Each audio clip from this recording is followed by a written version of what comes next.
Let's start the show. Ladies and gentlemen, the James Whale Radio Show.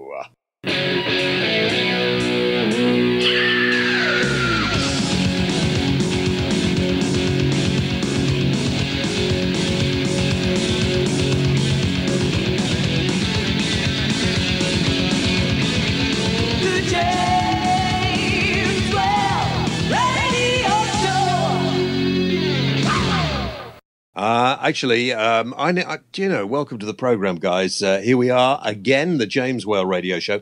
I'll be talking to human rights campaigner Peter Tatchell later on in this program. He's an interesting, fascinating man. I haven't spoken to him for years, Robbo, but he's a really interesting guy. So we're going to talk to him a little bit later on. Rob's producing the program as usual. Have you got anything to tell us today or not? Can I tell you about the toilet paper now? No. Okay. No. Save that for when we've got nothing to talk about. Okay. All right? Okay. Yeah. Have you sold any copies of my book? I think a few went out last week, yes. Really? Good. Tell my friends how they... Listen, you might want a book, you might want to read something, you might want to have a little bedtime reading. You get a copy of Almost a Celebrity by going to our shop, can't you? Yeah, jameswellradio.co.uk/shop. I like this. We're starting the show with an advert. That's great. I think that's a good idea, isn't it, really? Because what better... I'll get sidetracked and talk about it. Oh, listen, it depends where you're listening. Audio Boom. You could be listening to us on Talent, GB. Probably listening to us on either an iPad, a laptop, or maybe a radio station. But wherever you're listening to us, go and check out our website, jameswellradio.co.uk. And then you can look at all our commercials. I've got seagulls outside. Have you? Yeah. Yeah, I've got a woman just about to put... Oh, she's just put something through my door. Oh, that's nice. Shall I go and get it? And see what it is? You go and get it. Hang on. Yeah. Hold on. Don't go away. You talk to everybody while I go and do it. Hello, everybody. I'm just killing time while James goes to his door. He's gone to his Parish door. Magazine. It's the Parish Magazine. There we go. See? Sorry? I was just telling everyone you've just gone to your door to pick up the Parish Magazine. Yeah, very nice. Anything they all nice look the in same, there? don't they? Wherever you are, they must all be printed by the same people. I don't know. You read it, it always makes me angry, so I tend not to look at it. What's on the front page? A picture of a vase of flowers. Oh. And then there'll be a message inside, won't there, from the local vicar? Of course, as I'm not a religious person, I don't know who the vicar is, but the vicar, occasionally if I'm bored, I read it, and it's always, this is one... Oh, don't get me going. Just don't get me going. So anyway, here we are again, the James Whale Radio Show. Nice to have you with us. Hi to those people living in far-flung corners of the world. I notice quite a lot of listeners in America at the moment. So if you're listening to us on... there are a couple of radio stations who take this program in America. And I hope you're not too cold wherever you are, because the weather's been bad over there. And any Americans listening to the program who would like some help with their English diction, please get in touch. jameswellradio@gmail.com is the email. Just email me there, jameswellradio@gmail.com. And we could help out maybe with elocution lessons, do you think? I've got one idea. Yeah? All they need to do is take the letter Z out of their alphabet and they'll more or less be sorted. Z, yeah. Remove the Z. Yeah. That's a very good idea. Well, that's a really good idea. Okay, should we talk about something slightly more serious or not? If you like. Okay, 100 days to the election. Is it? It is. Have you decided how you're going to vote? We asked listeners to this program, have you decided how you're going to vote? And I have to tell you, it's quite interesting. First, 1, 2, 3, 4, 5, 6, 7 say they're going to vote UKIP. I've got here Paul, UKIP. Carly, UKIP. Carrie, UKIP. Mark, UKIP. Louise, UKIP. Chris Higgs, UKIP. The only party for the people. I think we can all agree on it being a good thing to see more choice for the electorate now, rather than just Conservative or Labour, who are pretty much two sides of the same coin. Yeah, I'm just wondering whether everybody who says UKIP are doing it because they're, have UKIP got any policies? Now, as you know, Nigel Farage has been a guest on this programme. I know Nigel quite well. If you haven't listened to Nigel talk, actually go back and listen to my chat with Nigel Farage and see what you think. David says, I am standing in the local elections. I will beat UKIP. Well, there we are, David. Dean Page says, UKIP because we need to take control of how we run this country, putting ourselves first. Well, Dean, I have to tell you, I don't think Peter Tatchell would like you. Surely we should try to make everybody equal. Shouldn't we be looking after everybody in a small world? Put ourselves first. Get away from the globalist agenda. You see, I can't understand this, Dean. The world is getting smaller. You know, do you want wars to continue the whole time? This is just worries me. Smaller government and less of this middle management rubbish that drains the money in the public sector. Well, yes, I'd agree with you there, but you have to have some people doing some managing and telling people what to do. Otherwise, we'll be in a right state, wouldn't we? So I'm all for us looking after things, but we've got to, we're fairly wealthy in this country, aren't we? Really, compared with lots of other countries. I wonder how many people really think if we were to leave the EU, we were to go it again on our own, and we get all our meat from Australia and New Zealand, and we'll love the Canadians and all that sort of thing. I mean, it just seems very strange. We're Europe, aren't we? We are part of Europe. We were always part of Europe, and then the big flood came, and there's a sea channel that actually divides us now. But we're still part of Europe, just a bit cut off. Any thoughts, Robbo, or are we being too deep here on the programme? We could all get boats. Well, we could, couldn't we? Dell says, who can we believe, James? The papers tell lies, the TV bend the truth. Are you blaming us in the media? Is that what you're doing, Dell? My man died a few years ago, says Dell. Screaming Lord Such. Well, yeah, I used to know Screaming Lord Such. Used to appear on my TV show. David, his name was, and he did liven up. He did liven up elections. Well, we've got Nigel Farage now, haven't we? Susan Harris, hello, Susan, says everybody should vote. I do. I think we live in a democracy. People died to get democracy, and most of the population probably don't to get involved. Layla says, I'm going to create my own box and tick that. Roger Andre says, politicians are certified liars. I don't know that they're certified liars. I think that they just see everything from their point of view. Mark Gibbs says, I'm going to vote, but I don't know for who. Well, Mark, that's great. And I would listen over the next 99, 98, depends when you're listening to this, days. May the 8th is the date of the election.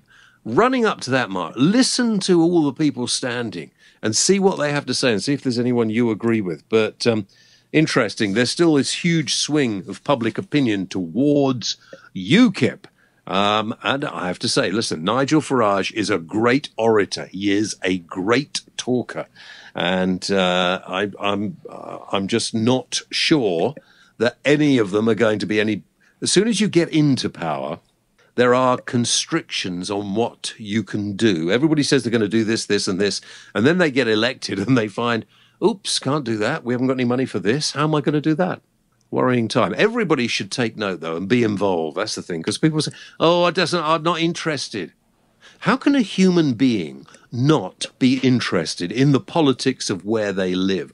The politics of where you live is right down to how you get on with your neighbours. And when you're gossiping, and we all gossip, we all do this chit-chat and whatever, that's politics.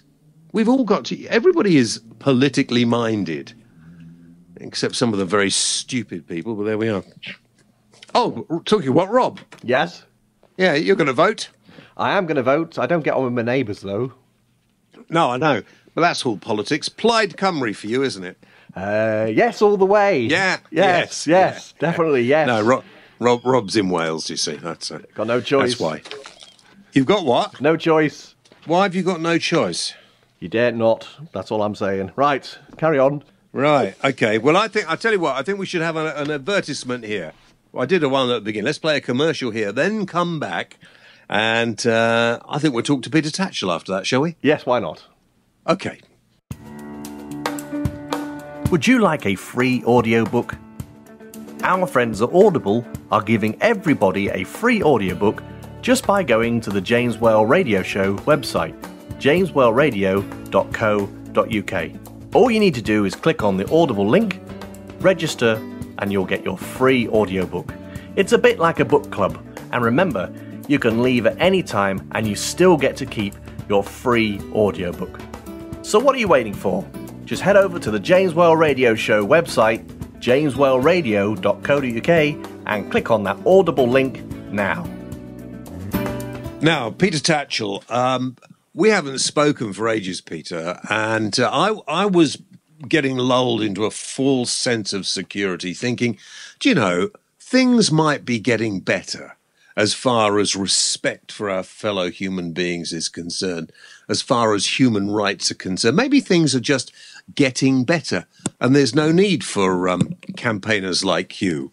But I think I might have misjudged it. What would you say? So I think you're right that overall the trend within the UK and across the world is for greater human rights for many different people. But of course there are also many contrary examples, such as the horrendous stories that are coming out of Iraq and Syria with ISIS, and also, of course, here in Britain, the increasing moves by the government in the name of fighting terrorism to restrict our civil liberties. And of course we need to have security, but I think we need to be very, very careful about increasing state snooping and surveillance without proper controls and checks and balances. You've moved on really from just being a guardian of gay rights now to being a guardian of all sorts of rights. Is that the case? I wouldn't say I've moved on. I've always been doing it. If you look back in my teens when I began in the 1960s, I was campaigning against the death penalty for the greater civil liberties and equality right across the board. But of course, you're right. I'm best known for my work on gay human rights. Are we better as far as, first of all, as far as this country is concerned? Do we still have any homophobia in this country, or have we now become grown up and we accept that people are different? Well, the last British Social Attitude Survey found that 36% of the British people still believe that homosexuality is mostly or always wrong. That's more than a third. That's quite surprising, and it actually shocked me when I read those statistics from the research. Of course, it doesn't mean to say that people are necessarily discriminatory or bigoted face-to-face to gay people. It may just be their private belief. But even so, it is still quite shocking. In terms of legislation, all the major anti-gay laws have now been repealed. But there are sort of some slight problems in that there are some laws that are still not quite for equality. So we all remember the legislation of same-sex marriage, which was wonderful. The problem was the government enacted a special law, a special separate marriage law for gay and lesbian couples. So there's the 2013 Marriage Act, which is for gay and lesbian couples only, and there's the 1949 Marriage Act, which is for heterosexual couples only. So in effect, we've got a system of legal segregation when it comes to marriage law. One law for straights, another for gays. And I think that's a very bad principle. We should have one single common marriage law for everyone. I wasn't even aware that there were two. I thought it was now that whatever your situation, whatever your sexuality, you could get married if you wished. Well, you can, but it's under two separate laws. And, can you imagine how people would feel if there were separate laws for Jews and non-Jews or blacks and non-blacks? People, I think, would be quite, offended by that. They'd say that, there should be one law for everyone. We should all be equal before the law. And that covers not only issues of sexuality, but also race and gender and disability and so on. Well, why was there the thought to be the necessity to have a different law then? I mean, I don't understand why there are two laws. I guess the government's thinking was they wanted to, appease homophobes and people who were opposed to same-sex marriage. They thought that they just made it one uniform law that gay people get married under the 1949 Act. I guess they thought that might be too much of a big step for a lot of people. But, the irony is, under the 1949 Marriage Act, which is the main marriage law in this country, there is no requirement for marriage partners to be male and female. The ban on same-sex marriage in Britain was only introduced in 1971. Prior to that time, there was no legal impediment to a gay couple or lesbian couple getting married. The government introduced that legislation in 1971 to stop gay marriage. So the ban on same-sex marriage only existed from 1971 to 2013. So the idea that it's always been there is a complete nonsense. It's interesting, isn't it, that that society has moved on in that way, but apparently God doesn't like homosexuality. Well, it depends on your interpretation of God and which God you worship. I mean, there are liberal, progressive Christians, Jews, Muslims, and others who accept gay people and think that discrimination is not a religious value. And I was really surprised and very happy when the poll came out in the run-up to the legislation of equal marriage that 55% of religious people in Britain supported the right of gay couples to marry in a registry office in a civil ceremony. 55%. So the leaders of the various religions were out of touch with the majority of religious people in this country. They opposed same-sex marriage. Remember the Church of England, the Catholic Church, the Orthodox Jewish religion, and most of the mainstream Muslim organizations all opposed same-sex marriage. But 55% of religious people in Britain supported it. I think it shows that the religious leaders are often out of touch, even with their own followers. How do you feel about other countries, some of which in Africa and the Middle East still punish homosexuality by death or life imprisonment? Well, in fact, nearly 80 countries still criminalize same-sex relationships in all circumstances, with penalties ranging from just a few years imprisonment right up to life imprisonment, and even in about half a dozen countries, the death penalty.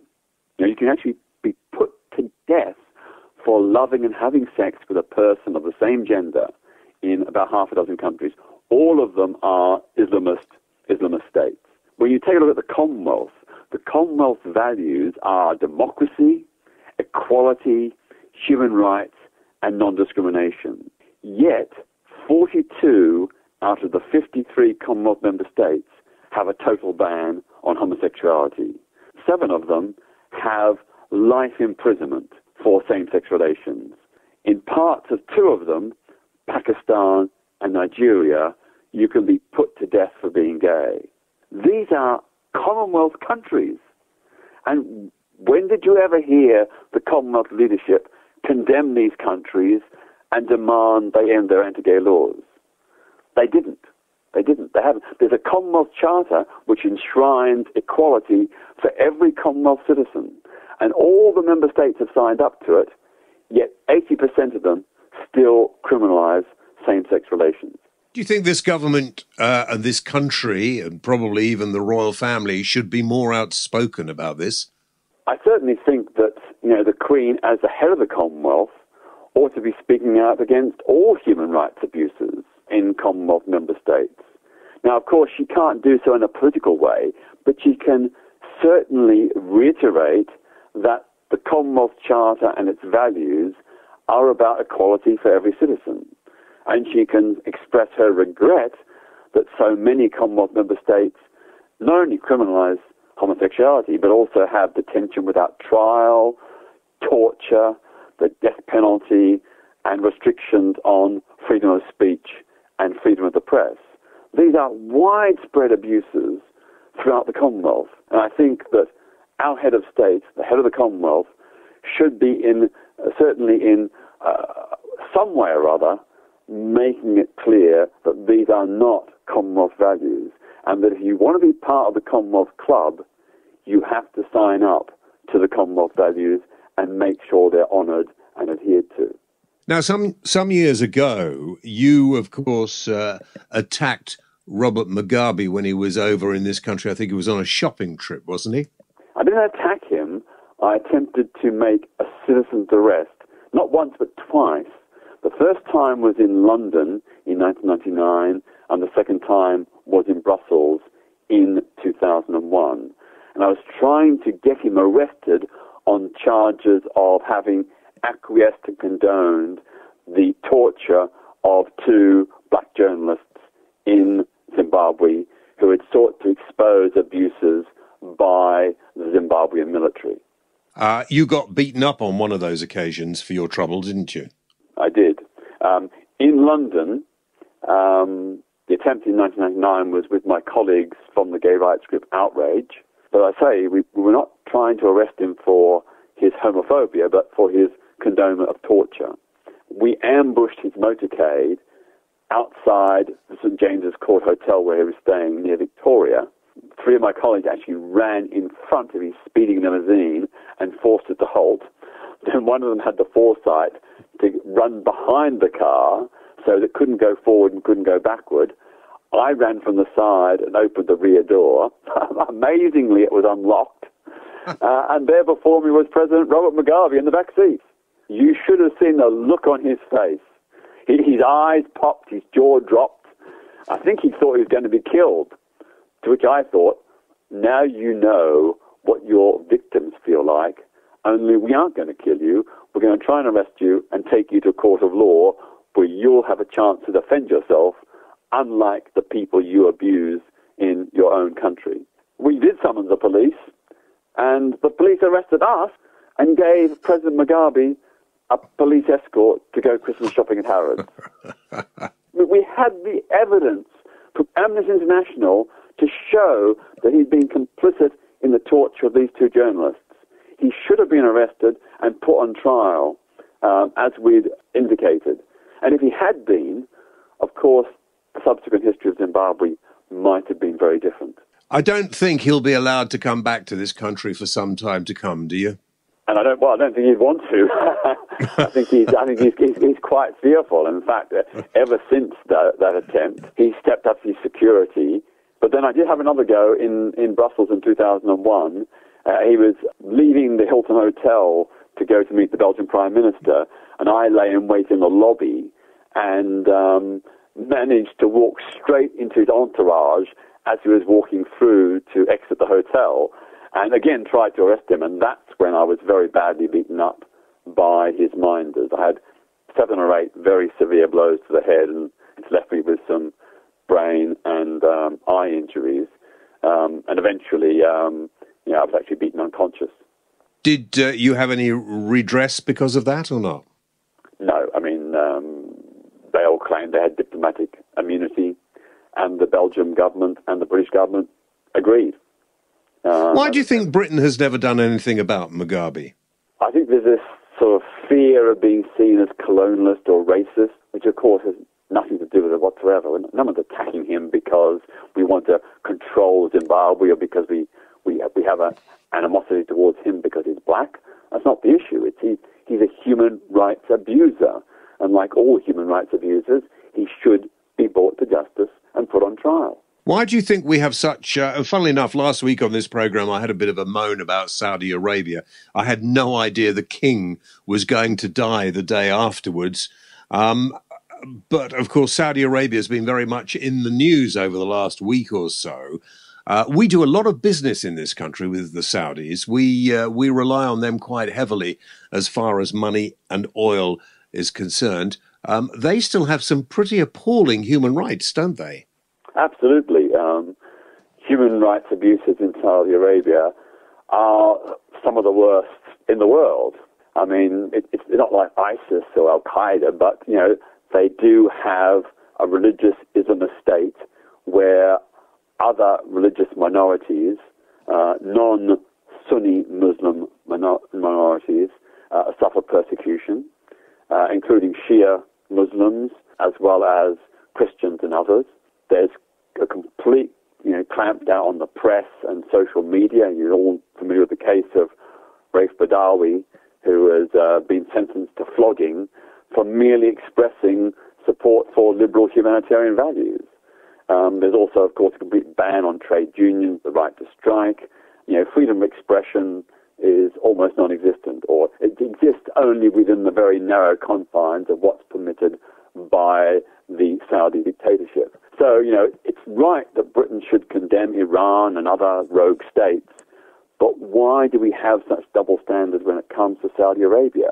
We sell them weapons to give them military power and to support the autocratic, tyrannical state, and in return we buy their oil, which also helps sustain that regime.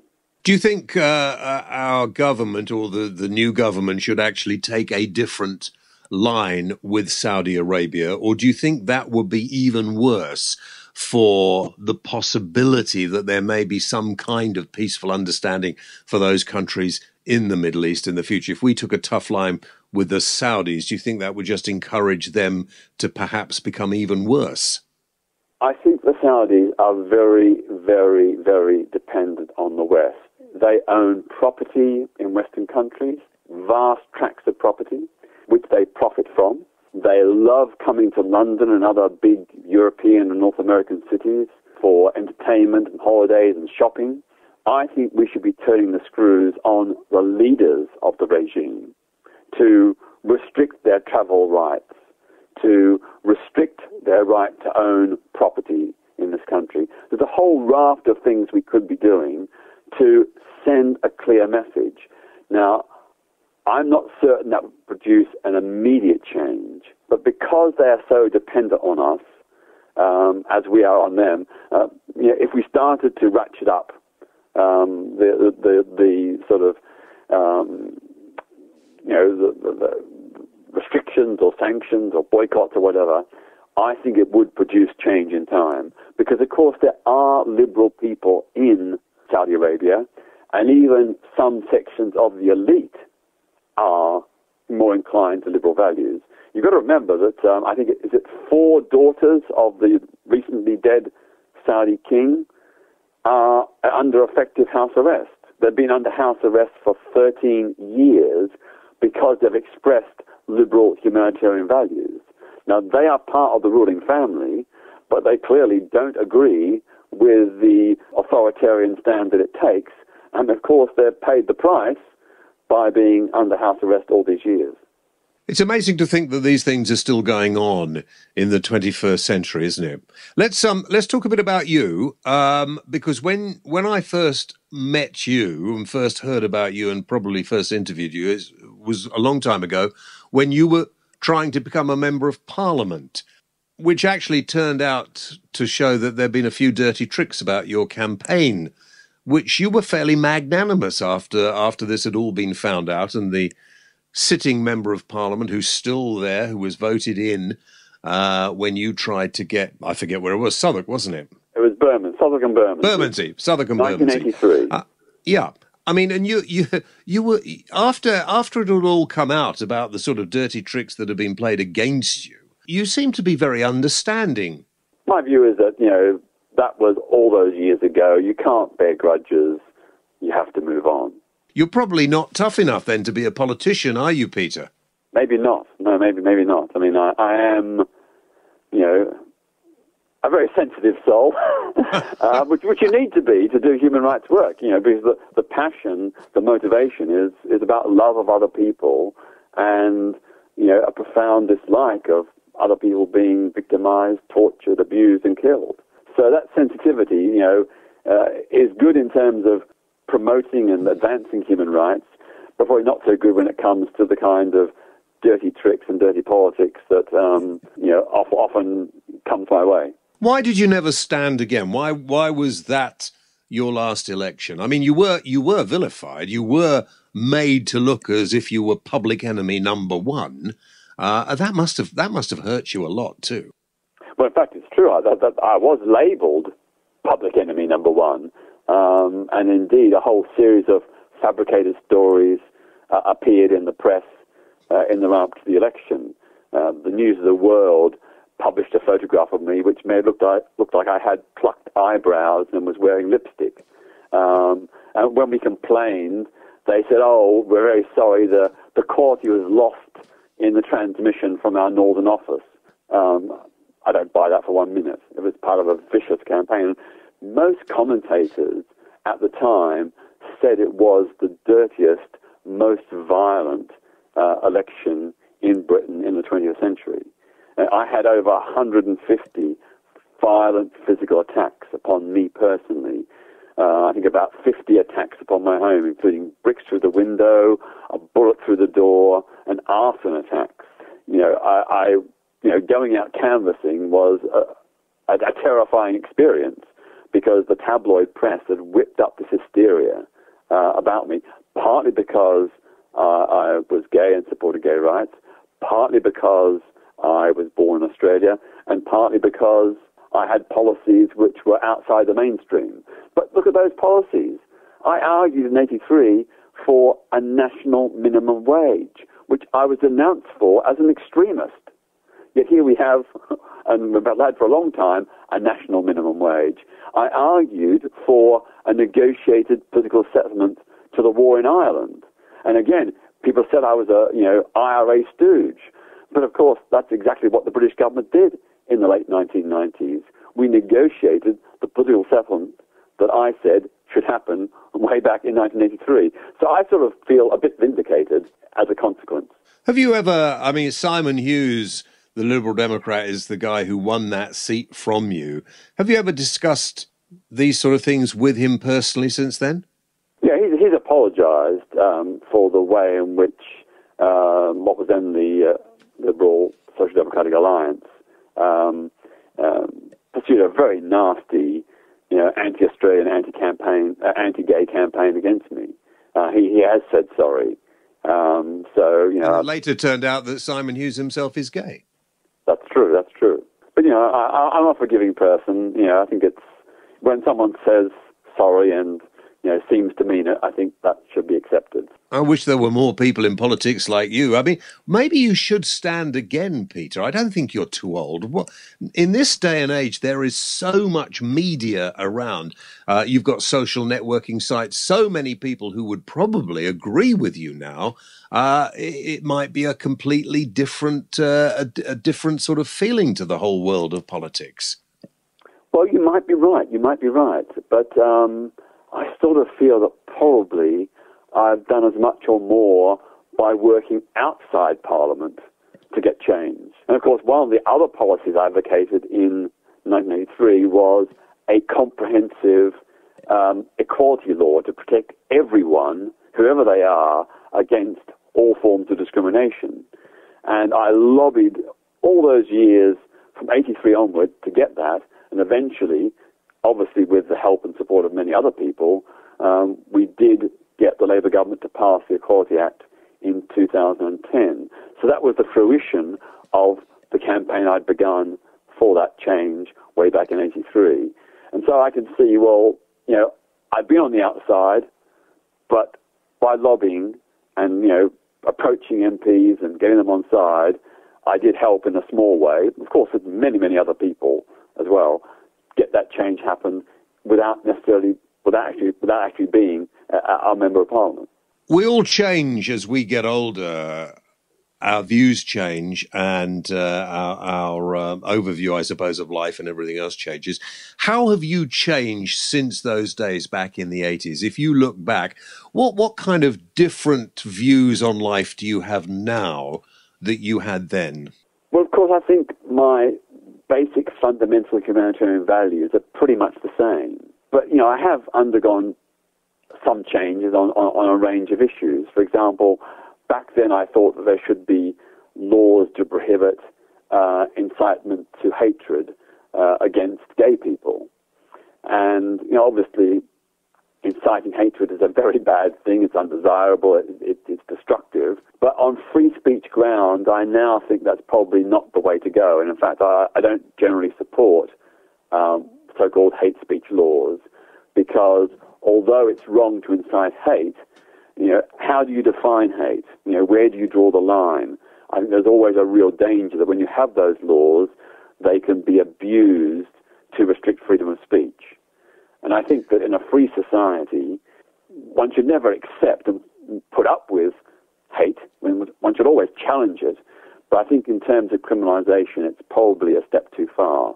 So that's an example of an idea or an issue where I've sort of come to a slightly different conclusion. Do you think people actually have a better view of Peter Tatchell now than they used to? I certainly don't think people think of you as that frightening figure back in the 80s who was trying to destroy everything that people thought they held dear. Do you think they have a more realistic idea of what you're like? I think so. But it's taken a long time.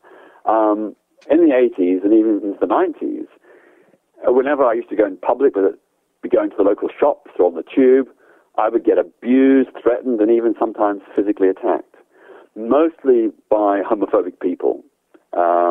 I sort of became the gay hate figure.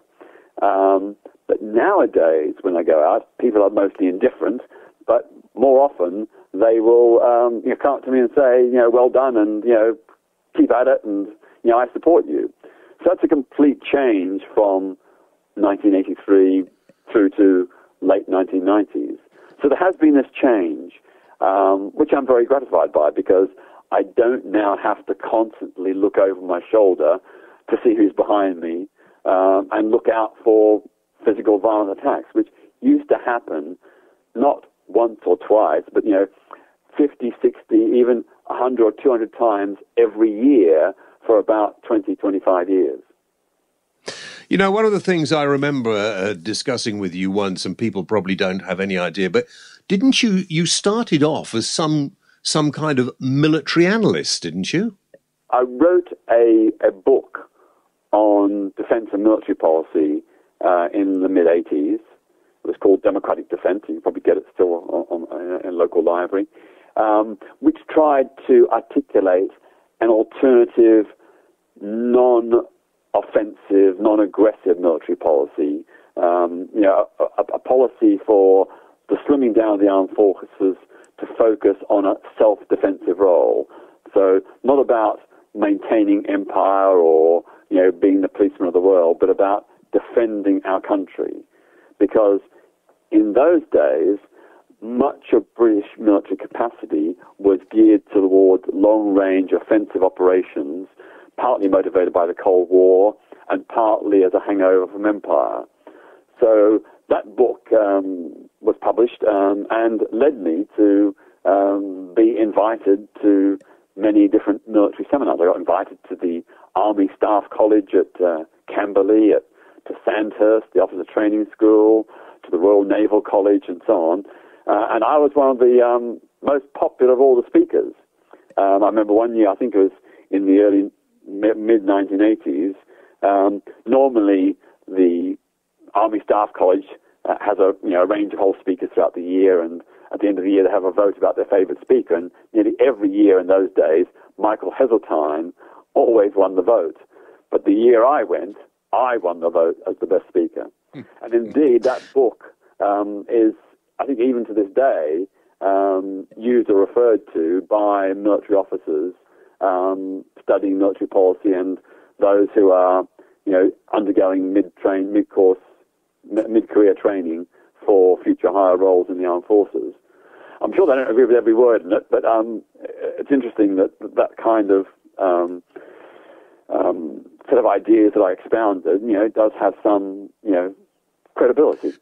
Well, we're heading down towards one of the smallest forces ever, aren't we? We're likely to have only, I think, about 80,000 troops in the not-too-distant future. Not nearly enough to do the sort of things we've been doing recently in Afghanistan and other areas. Would you have been in favour of us going into Afghanistan or into Iraq? Do you think those were things that we should have been involved in? Should we be involved perhaps now in trying to fight ISIS in Syria? Well, I opposed both the Iraq War and the war in Afghanistan. I thought they were based on a lack of understanding of the issues and the circumstances, and had a real danger that they would unravel with ghastly consequences. I wasn't the only one to say that, but I added my voice, and of course we've been proven true. We've been proven right. Afghanistan isn't quite such a mess as Iraq, but still there's incredible corruption. There are warlords. The Taliban is still very, very active, and in some areas appears to be gaining ground. So I think that adventurism was misplaced. And likewise, in terms of Syria today, I don't support us sending troops or engaging in, even airstrikes. I think the key is to support the people in Iraq who are fighting for democracy and human rights. And I've been so overjoyed in this last week to hear the news that the Kurdish fighters in Kobani have finally liberated the city from ISIS. ISIS has suffered a real defeat, a real setback. They were determined to take Kobani. They've failed. They've been pushed right out. And that wasn't the result of British or American boots on the ground. It was the result of some support that was given, not nearly enough, but some support that was given to the Kurdish fighters. They are the ones who liberated Kobani. And that, I think, is the way forward for the rest of Syria and Iraq. We need to support the Democrats there who are fighting for a just and free society. Do you think you'll ever retire, or do you think you will just continue to look for injustice, highlight it, and try and get people to do something about it? Someone once described me as the Duracell activist. He just goes on and on and on and on. I can't envisage retiring. To me, it would be very boring. I'm driven by a real passion. I love other people. I love freedom and justice and equality. And I want to see as many people in this country and the world to enjoy that. So that driving passion is what keeps me going. Wherever you look in this country, all around the world, you can always see injustices that need to be put to right. Obviously, I can't do it all, but I can certainly make my little contribution. Peter, formerly public enemy number one, and now I'm sure a person that a lot of people probably rather think they'd listened to many years ago. But it's not too late. Diversity in everything, diversity of ideas and thoughts is what makes us human beings, after all, isn't it? Absolutely. And, I don't say that I'm always right. I follow my conscience and do what I believe is right. But, of course, I could be wrong. But if people are interested and want to find out more about my campaigns, please go to the website, petertatchellfoundation.org.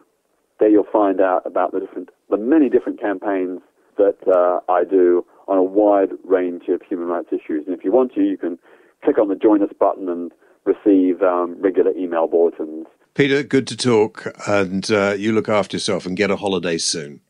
Thanks, James, and best wishes to you and all your listeners. My thanks to Peter Tatchell, and fascinating. It was a really interesting chat.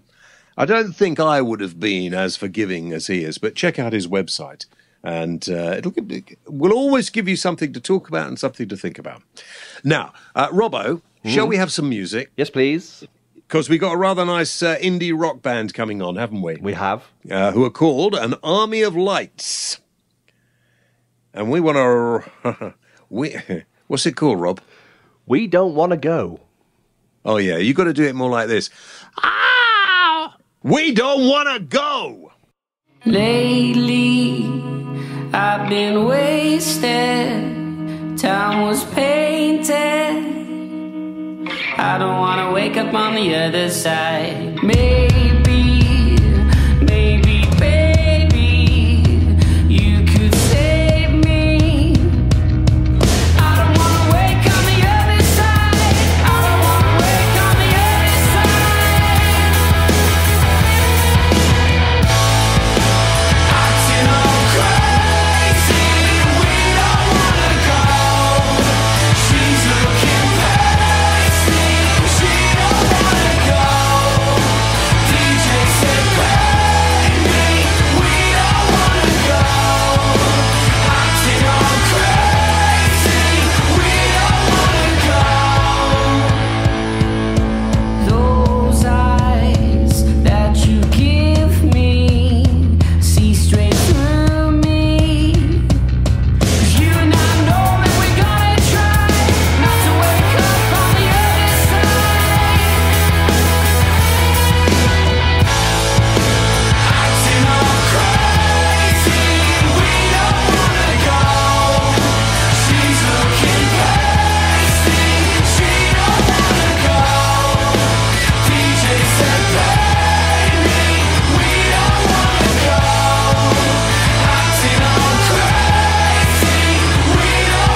out we can see.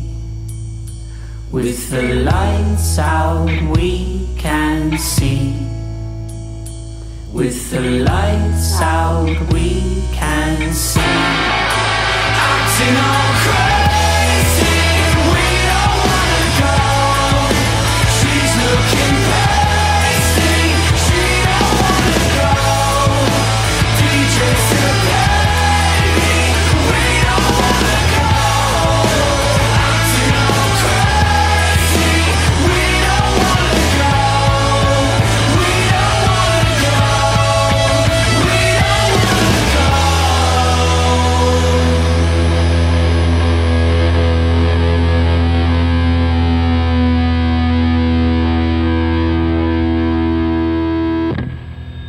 That's an Army of Lights, and we don't want to go. If you like that, you can find them on iTunes, the Army of Lights. You're listening to James Whale and the radio show. You can find us here, of course, every week.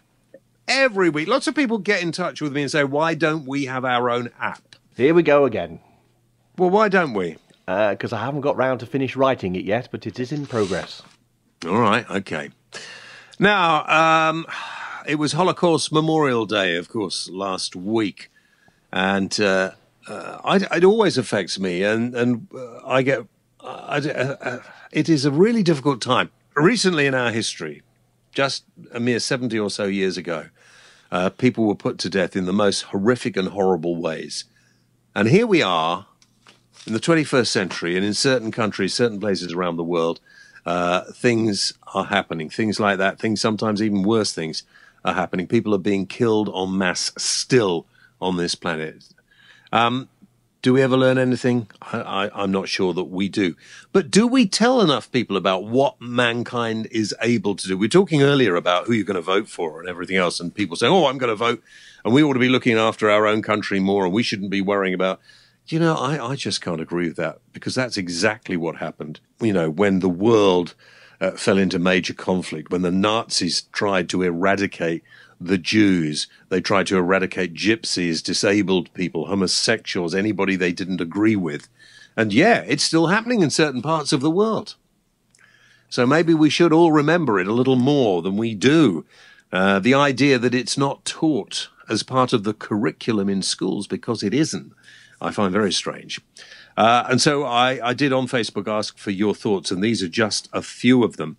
Tim Shepherd says, I did remember Holocaust Memorial Day, but I'm afraid looking at the atrocities around the world since 1945, we haven't learnt anything. Kevin Taphouse says, I remember the impact it had on me when I learned about the Holocaust in year 9 at school. We should remember. But we've not learnt a damn thing, a.k.a. Rwanda. Shelley Maguire says, I think we should remember, and sadly I don't think we as a global entity have learnt anything. Graham Pickering said he'd been to Auschwitz. We and every generation should be taught about the Holocaust. Sadly, we still have so much to learn, as ISIS want pretty much the same as the Nazis wanted. Lee Wagner says the respect they are due, those are the people who survived the Holocaust, cannot be put into words. The best way we can show our respect is by actions, and to never let any government or regime have this type of control again. Jason says, I think the term remember's wrong. A lot of us were not there or even born when it happened. So to remember is impossible. That's not to say we shouldn't think of what happened. Remember, I don't know, because I think you have to remember perhaps what we were taught. And maybe remember is the wrong term, but some of your thoughts anyway, relating to the Holocaust. A very sad week, I thought it was last week, because in many ways the world hasn't moved on as much as perhaps we'd like it to. Now, shall we do any questions? Yeah, go on. This is a bit where if you... I beg your pardon? I said, yeah, go on then. All right. If you've got a question for me, go on Facebook and leave it there, and we'll include it on the programme next week. Our old friend Tom Poole has. Hi, Tom. Works in Birmingham. How long until you are invited on to BBC Question Time? I don't know, Tom. If you can find anybody to speak to or lobby anybody, I'd be happy to go on Question Time. Do you want to throw some of these questions at me? Or? Yeah, David is asking, why don't you use the hooter I sent you? Which hooter? That one there. Okay. In future, David would like us to use the hooter that he sent me that apparently I used on another radio station. So just in case you didn't hear that time, David. Thank you very much. Any more? Richard Watts, James, as you're becoming quite a motoring expert, will we see you on BBC Top Gear as the star in a reasonably priced car?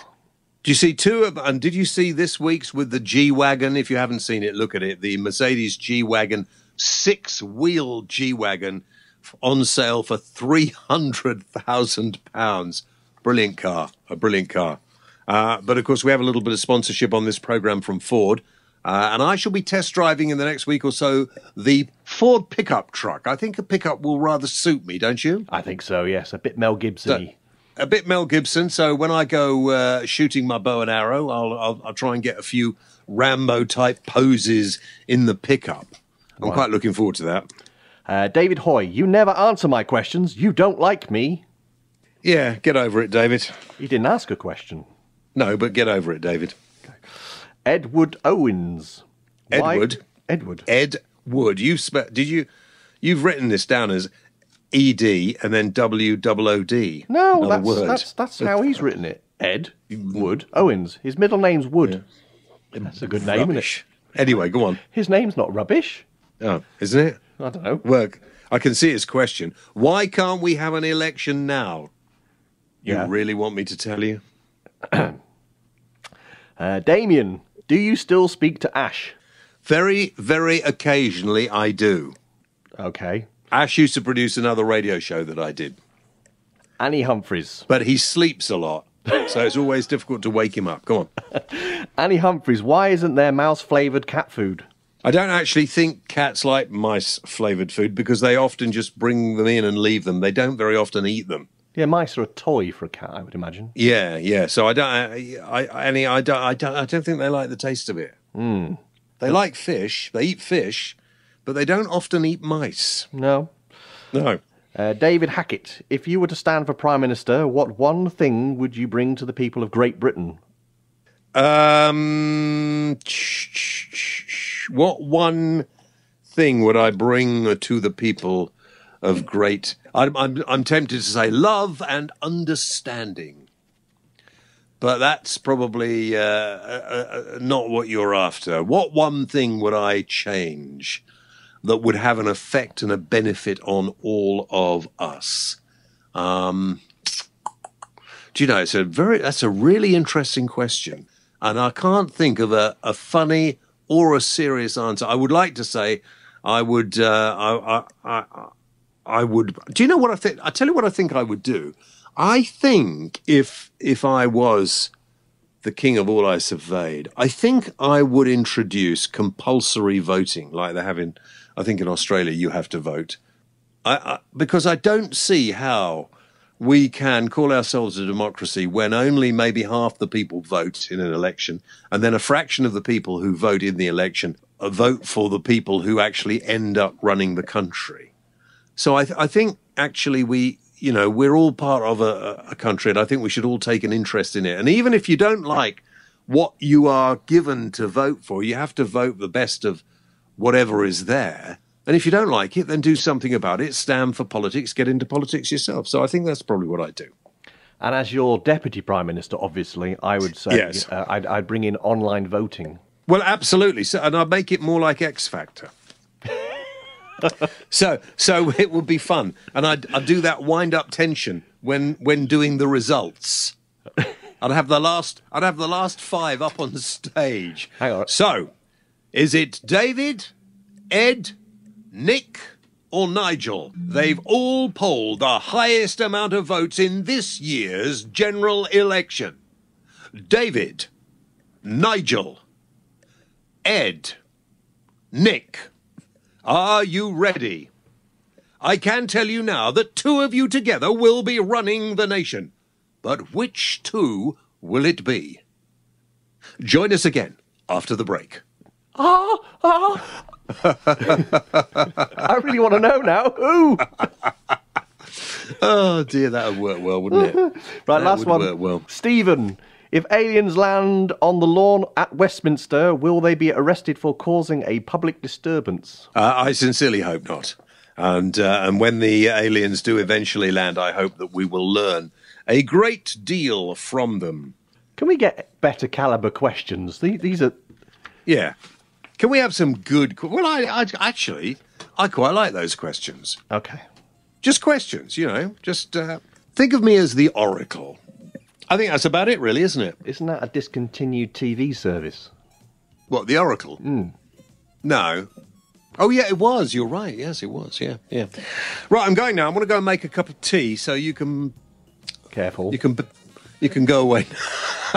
And, I've got to go and have a cup of tea and play with the dogs. Listen, thanks very much indeed to everybody for getting in touch. Don't go check out our shop at jameswhaleradio.co.uk/shop. And if you have joined us for the first time, you might like to listen to some of the other programs. There are many over there. And if you don't want to listen to the radio programs, you can watch some of the old TV shows. Some of the newer TV shows. What's up there at the moment? We've got all sorts of things up there. I uploaded about 3 or 4 TV shows last week. All right, go and have a look. And let us know what you think about anything. Get in touch, jameswhaleradio@gmail.com. And remember, on the website, you can get a copy of the audiobook, any audiobook, my audiobook or anyone else, absolutely free if you go to Audible, and you can still get yourself a month's free movies from Love Film. And so you could be watching the movies, listening to my book or somebody else's book, whilst waiting for the next edition of the James Whale Radio Show. Same time, same place next week. Can I go now? I've got some toilet roll to test. Yeah, oh, we didn't have time for that. No, I'll do it next week. Oh, dear. Well, let's catch up with that next week. Okay. All right. And anybody wants to play music on the show, also get in touch. Can we go now? I want to test this toilet roll. I've gone. Oh, you've gone? Okay. Yeah, I've gone. I'm out now. It sounds like you're still in. No. This is not the Archers, you know.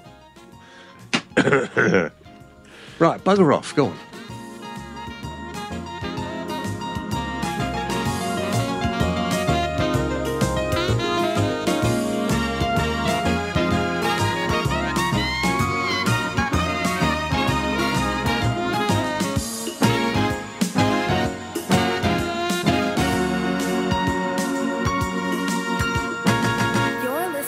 James Whale Radio Show. For more information, visit www.jameswhaleradio.co.uk. Why not check us out on facebook.com/James Whale Radio Show, or follow James on Twitter @the James Whale. James Whale, the voice of reason.